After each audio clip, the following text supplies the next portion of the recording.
prendre la température et laver les mains de ceux qui franchissent la frontière avec le Rwanda. Les agents sanitaires effectuent ces contrôles pour prévenir toute propagation du virus Ebola. Je viens de me laver les mains. Je fais un effort pour qu'Ebola ne m'atteigne pas. Vous voyez comment on protège la population face à cette maladie? Cela fait peur à beaucoup de monde.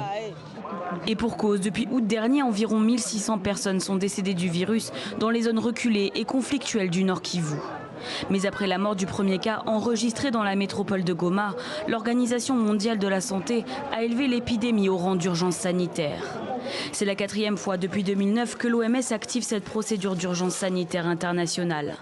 C'était notamment le cas en 2014 lors de l'épidémie qui a tué 11 000 personnes en Afrique de l'Ouest. Aujourd'hui, l'OMS demande à la communauté internationale de redoubler d'efforts pour enrayer l'épidémie. Notre évaluation des risques n'a pas changé. Le risque de propagation en RDC et dans la région reste très élevé et le risque de propagation reste faible à l'extérieur.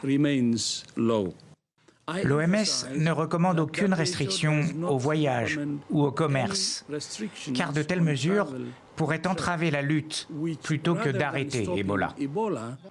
Ne pas entraver les échanges et le commerce tout en luttant contre le virus, un défi certain pour les autorités.